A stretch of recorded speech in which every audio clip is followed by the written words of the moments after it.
اللهم صل على سيدنا ومولانا محمد افضل صلواتك بعدد معلوماتك وبارك وسلم وصل عليه. بسم اللہ الرحمن الرحیم. عزیز طلباء کرام، امید ہے انشاءاللہ العزیز آپ سب خیر و عافیت کے ساتھ ہوں گے. جامع السنن الترمذی جلد ثانی کے ابواب الاستئذان والآداب عن رسول اللہ صلی اللہ علیہ وسلم کے ایک اور باب ما جاء فی المصافحۃ کے ساتھ اللہ جل شانہ کے فضل و کرم سے ایک مرتبہ پھر آپ حضرات کے خدمت میں حاضر ہونے کا موقع ملا. بحمد اللہ تعالی. عزیز طلباء کرام، آج ہمارا سبق نمبر 279 ہے، تو بڑھتے ہیں اپنے سبق کی طرف. باب ما جاء فی المصافحۃ، یہ باب مصافحہ کے بیان میں ہے. وبه قال حدثنا سويد قال حدثنا عبد الله قال حدثنا حنزلة بن عبيد الله عن انس بن مالك رضی اللہ تعالی عنہ قال، ہمیں روایت کی سوید نے، انہوں نے روایت کی عبید اللہ سے، انہوں نے روایت کی عبداللہ سے، انہوں نے روایت کی حنزلۃ بن عبید اللہ سے، انہوں نے حضرت انس بن مالک رضی اللہ تعالی عنہ سے قال قال رجل یا رسول اللہ الرجل منا یلقى اخاہ او صدیقہ اینحنی لہ. حضرت انس رضی اللہ تعالیٰ عنہ نے فرمایا کہ ایک شخص نے حضور نبی کریم صلی اللہ علیہ وسلم کی خدمت میں عرض کیا، اے اللہ کے رسول صلی اللہ علیہ وسلم، ہم میں سے کوئی اپنے بھائی یا اپنے دوست سے ملاقات کرے تو کیا اس کے لیے جھک جائے؟ قال لا، آپ علیہ الصلاۃ والسلام نے فرمایا نہیں. قال افیلتزمہ ویقبلہ، اس نے عرض کیا کیا اس کو اپنے ساتھ لپیٹ لے، اس سے معانقہ کرے، اس کی تقبیل کرے. یقبلہ، اس کا بوسہ لے. قال لا، آپ علیہ الصلاۃ والسلام نے فرمایا نہیں. قال فیأخذ بیدہ ویصافحہ، اس نے پھر عرض کیا کیا اس کا ہاتھ پکڑے اور مصافحہ کرے؟ قال نعم. تیسرے مرتبہ حضور نبی کریم صلی اللہ علیہ وسلم نے ارشاد فرمایا ہاں. ھذا حدیث حسن، یہ حدیث حسن ہے. وبه قال حدثنا سوید قال حدثنا عبد الله قال حدثنا حمام عن قتادة قال قلت لانس بن مالک. ہمیں روایت کی سوید نے، انہوں نے عبداللہ سے، انہوں نے حمام سے، انہوں نے قتادہ سے. قتادہ نے فرمایا میں نے حضرت انس بن مالک رضی اللہ تعالیٰ عنہ سے پوچھا، هل كانت المصافحة في اصحاب رسول اللہ صلی اللہ علیہ وسلم؟ قال نعم. کیا حضور نبی کریم صلی اللہ علیہ وسلم کے صحابہ میں مصافحہ کا رواج تھا؟ تو انس رضی اللہ تعالیٰ عنہ نے فرمایا ہاں. ھذا حدیث حسن صحیح، یہ حدیث حسن صحیح ہے. اگلی روایت کی طرف بڑھتے ہیں جی اگلے سلائیڈ میں. وبه قال حدثنا احمد بن عبدة الضبي قال حدثنا يحيى بن سليم الطائفي عن سفيان عن منصور عن خيثمة عن رجل عن ابن مسعود عن النبي صلى الله عليه وسلم قال. ہمیں روایت کی احمد بن عبدة الضبی نے، انہوں نے یحییٰ ابن سلیم الطائفی سے، انہوں نے سفیان سے، انہوں نے روایت کی منصور سے، انہوں نے خیثمہ سے، انہوں نے ایک شخص سے، انہوں نے حضرت عبداللہ ابن مسعود رضی اللہ تعالیٰ عنہ سے، اور انہوں نے حضور نبی کریم صلی اللہ علیہ وسلم سے. قال، آپ علیہ السلام نے ارشاد فرمایا، من تمام التحیت الاخذ بالید، ہاتھ پکڑنا یعنی مصافحہ کرنا،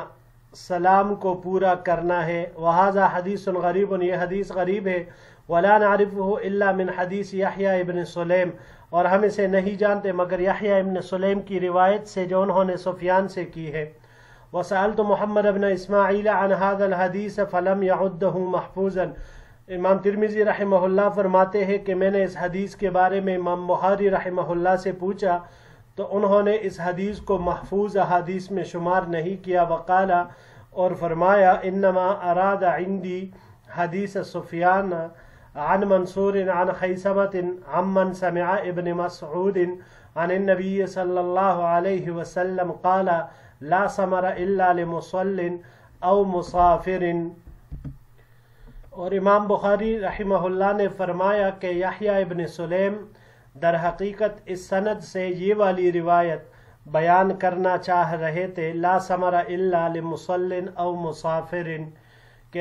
عشاء کے بعد قصہ گوئی جائز نہیں ہے مگر تہجد پڑھنے والے کے لیے یا مسافر کے لیے، اس میں یہ جواز ہے۔ قال محمد، امام بخاری رحمہ اللہ نے فرمایا وَإِنَّمَا يُرْوَى عَنْ مَنْصُورٍ عَنْ أَبِي إِسْحَاقَ عَنْ عَبْدِ الرَّحْمَنِ بْنِ يَزِيدَ أَوْ غَيْرِهِ قَالَ مِنْ تَمَامِ التَّحِيَّةِ الْأَخْذُ بِالْيَدِ۔ امام بخاری رحمہ اللہ نے فرمایا کہ اس مذکورہ حدیث من تمام التحیۃ الأخذ بالید، اس کی سند یہ ہے، یعنی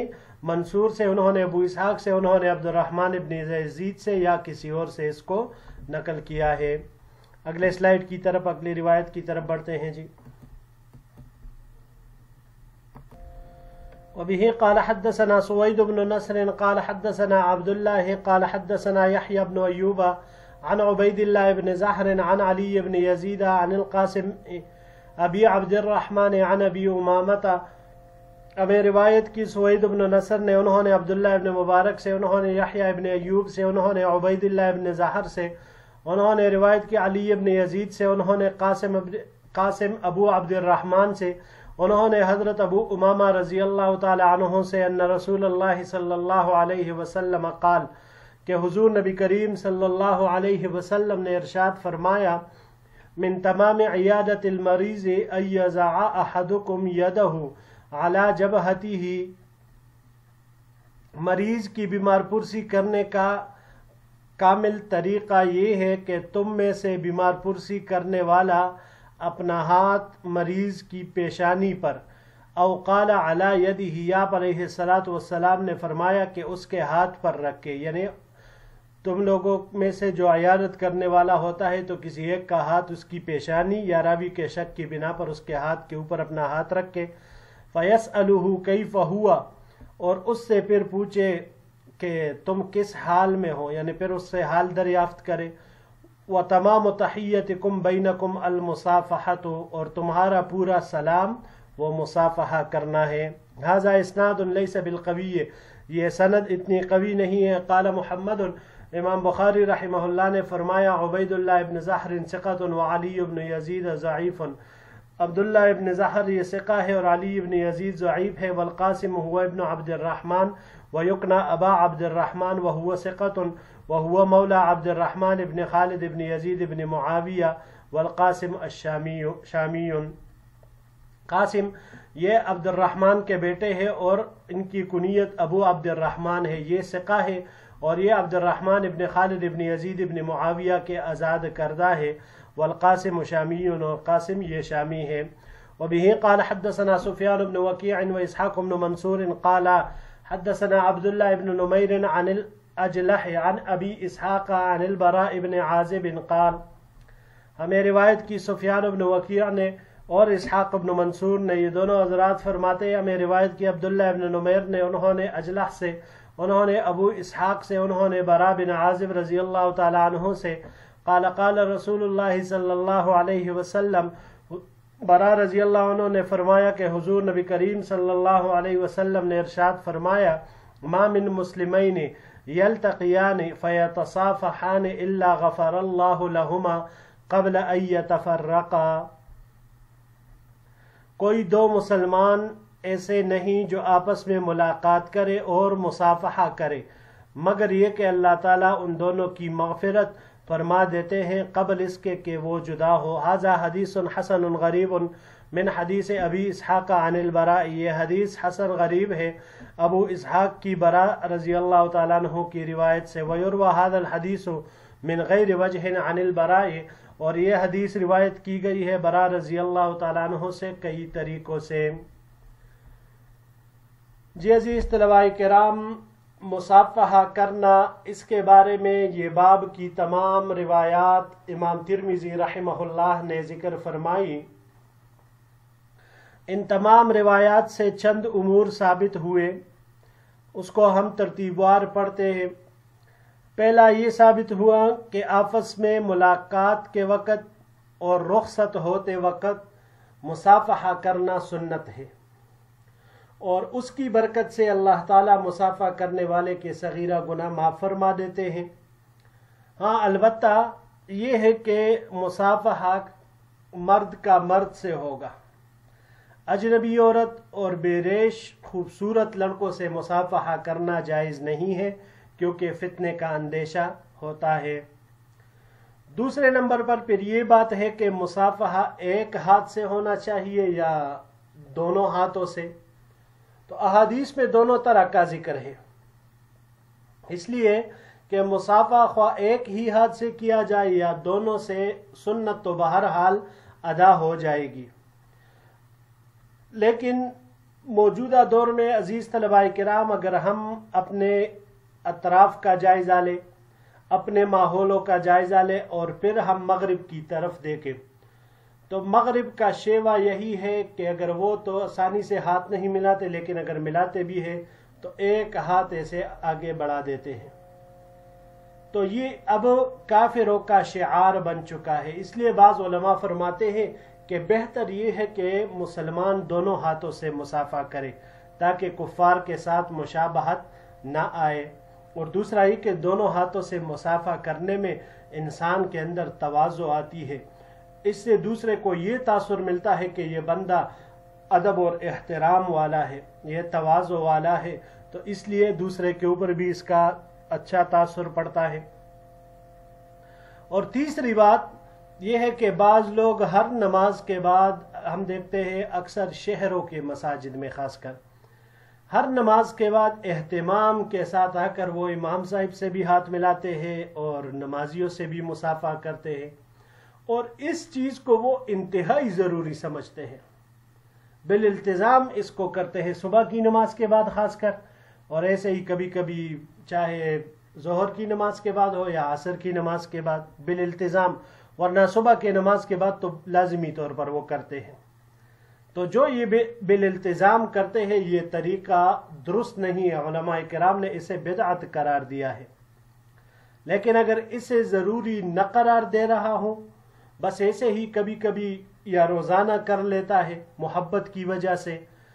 اس کی قدر، امام کی قدر کی وجہ سے، عظمت کی وجہ سے، تو پھر ایسے مصافحہ کرنے میں کوئی حرج وہ نہیں ہے۔ جی بڑھتے ہیں آخری سلائیڈ اور آخری باب کی طرف۔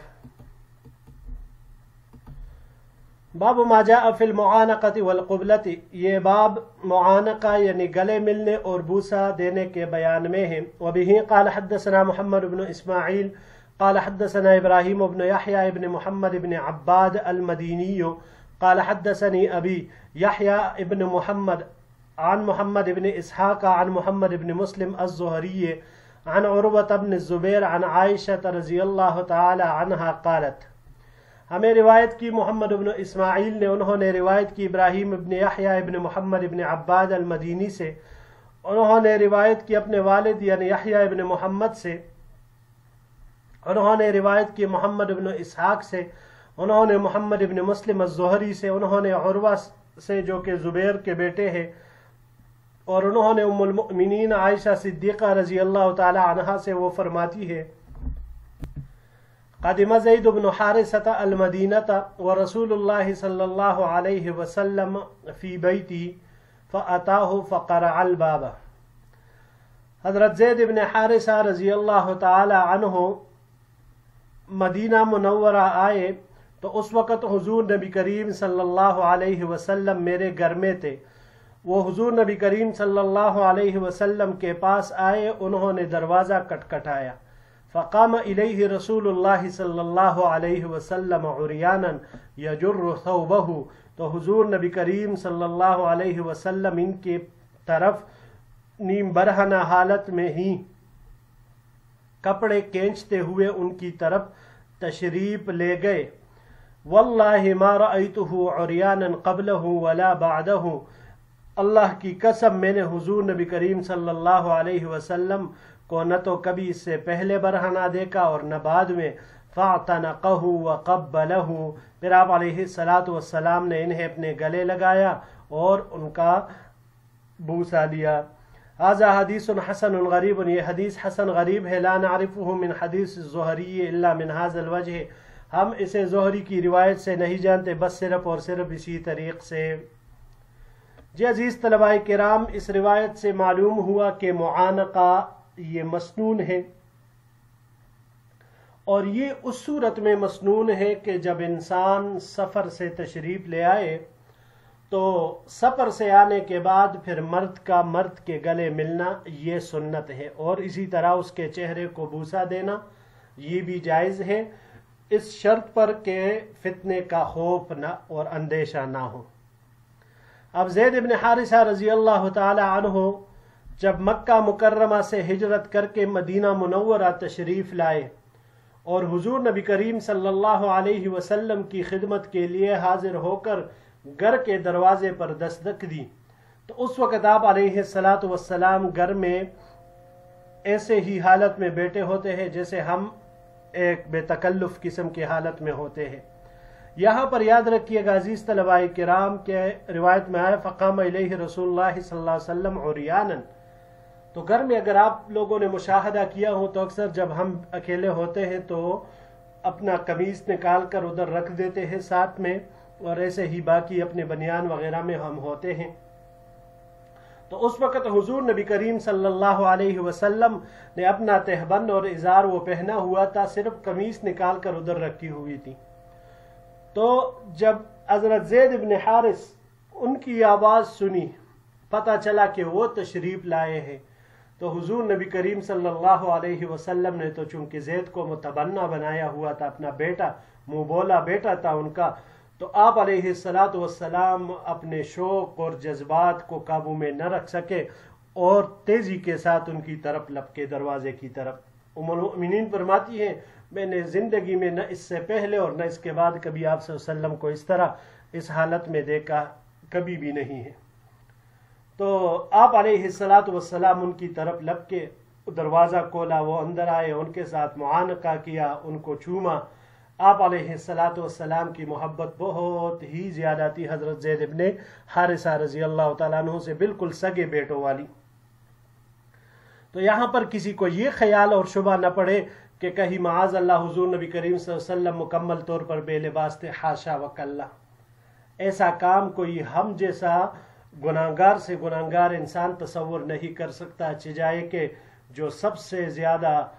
اس دنیا کے پاک ترین انسان ہے، سب سے اعلیٰ انسان ہے، سب سے اکمل انسان ہے، سب سے احسن شخصیت ہے، اس سے تو اس بات کا تصور ہی ناممکن ہے۔ تو اس سے مراد یہی ہے کہ آپ علیہ الصلاۃ والسلام کی قمیص مبارک وہ پڑی ہوئی تھی، اور اپنے تہبند اور ازار میں اپنے پیچھے اسے گھسیٹتے ہوئے آپ علیہ الصلاۃ والسلام دروازے کی طرف لپکے اور ایسے ہی بغیر چادر کے ان کا استقبال کیا۔ اب یہاں پر سوال یہ آتا ہے کہ ام المؤمنین قسم کھاتی ہے واللہ ما رأیتہ عریانا قبلہ ولا بعدہ، کہ میں نے آپ صلی اللہ علیہ وسلم کو نہ پہلے کبھی ایسے دیکھا نیم برہنہ اور نہ کبھی اس کے بعد۔ اب ام المؤمنین کو تو حضور نبی کریم صلی اللہ علیہ وسلم کی طویل صحبت حاصل رہی، ایک ہی بستر میں ایک ہی لحاف میں دونوں سوتے تھے، تو پھر یہ کیسے کہا جا سکتا ہے؟ تو یاد رکھیے گا اس کا پہلا جواب یہ ہے کہ ام المؤمنین کا مقصد یہ ہے کہ کسی کے استقبال کے لیے میں نے آپ صلی اللہ علیہ وسلم کو کبھی بھی بغیر چادر کے آپ علیہ الصلاۃ والسلام کو کسی کا استقبال کرتے ہوئے نہ اس سے پہلے دیکھا اور نہ اس کے بعد دیکھا۔ تو اختصار کے طور پر ام المؤمنین نے یہ جملہ عارض فرمایا۔ دوسرا جواب بعض علماء نے یہ دیا ہے کہ حضرت عائشہ رضی اللہ تعالی عنہ کی مراد یہ ہے کہ میں نے کمرے کے علاوہ آپ صلی اللہ علیہ وسلم کو نہ اس سے پہلے اور نہ اس کے بعد کبھی اس طرح بغیر چادر کے دیکھا۔ تو یہ مطلب بھی اپنی جگہ پر بالکل صحیح ہے کہ اگر کمرے کے اندر ہوا ہو تو ہو، ورنہ باہر کبھی بھی آپ علیہ الصلاۃ والسلام اس طرح کی حالت میں نہیں ہوتے تھے۔ اب ایک دوسرا اشکال یہاں پر یہ آتا ہے عزیز طلباء کرام کہ اس سے پچھلا جو باب تھا اس میں تو معانقہ سے آپ صلی اللہ علیہ وسلم نے منع فرمایا، اس صحابی کو اجازت نہیں دی۔ یہاں پر اس سے معانقہ فرمایا زید بن حارثہ سے، بلکہ اس کا بوسہ بھی لیا، اور اس روایت میں ان کو بھوسا سے بھی منع فرمایا تھا۔ تو یاد رکھیے گا، ابتدا میں ہی میں نے آپ کو کہا کہ معانقہ کرنا اور کسی کا بھوسا لینا یہ اس وقت سنت ہے جب کوئی شخص سفر سے واپس آئے، تو وہ سفر سے واپسی کے اوپر